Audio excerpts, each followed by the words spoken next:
Hello, ladies and gentlemen, this is Ruin Snow, and today we're going to be exploring the top 10 cloak in Magic the Gathering. So now, at number 10, we're going to start off with Chitus Cloak from Oath of Gatewatch. It's an uncommon going for only a whopping 10 cents on the market. Now, as you can imagine, equipment cards are going to be quite similar and not very expensive in the Magic world. This one has +2/+2 and has Menace. The reason why it's at number 10 is, well, it costs 3 and it has Equip 3. So though it does have good ability, the casting cost for this is just way too expensive.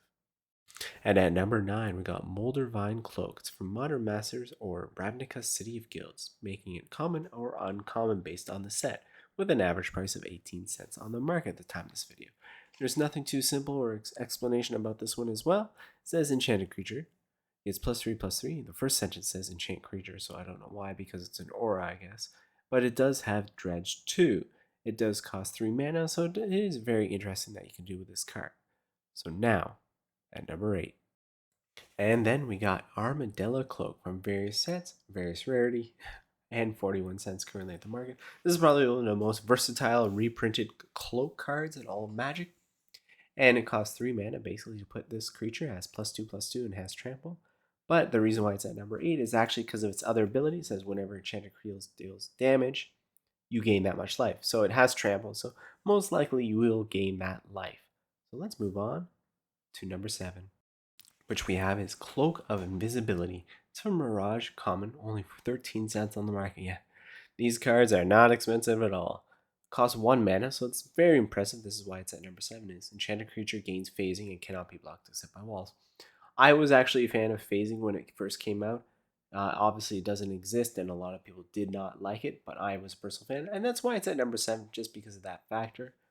So let's move on to number 6, which we got is Alexis Cloak from Prophecy, being common with an average price of 27 cents, which is actually pretty good for a common. And when this card came out, I actually personally used this one when I played Blue with Prophecy when it was standard. You can play it anytime as you can play an instant. As you know, blue instances are pretty cool. Enchanted creature can't be the target of spells or abilities, so that's basically for 2 mana, it gets Shroud. So that's very, very impressive. So let's get ready to move halfway down our list to number 5, where we got Whisper Silk Cloak.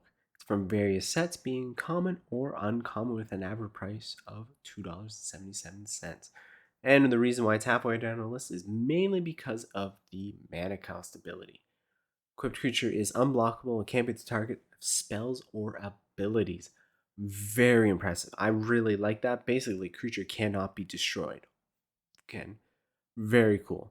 But that's 5 mana though. It's so expensive. You can do so much more at that point.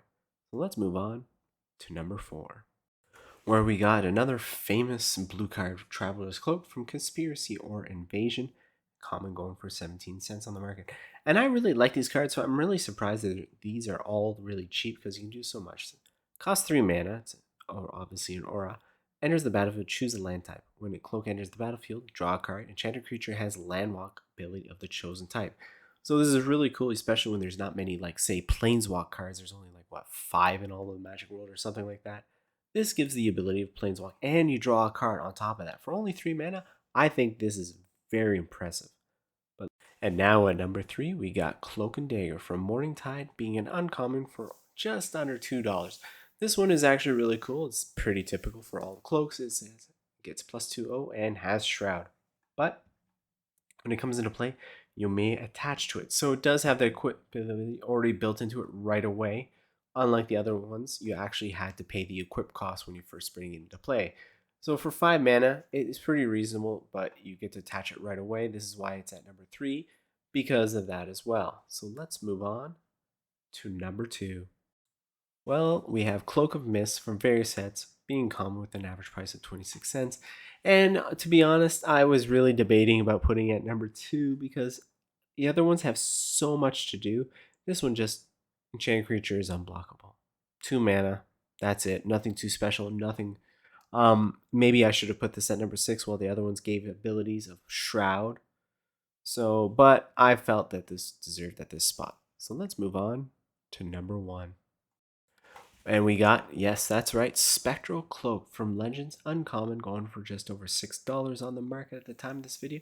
And that's probably because, well, it's from Legends. I picked this one because I absolutely love this card. I like the colors, I like the picture, I just love everything about it. It says target creature cannot be the target of spells, instants, sorceries, fast effects, or enchantments unless the creature is tapped. Now, I like that because it has that ability of enchantments. Again, fast effects. um, interesting wording from back in the day. And it only costs 2 mana.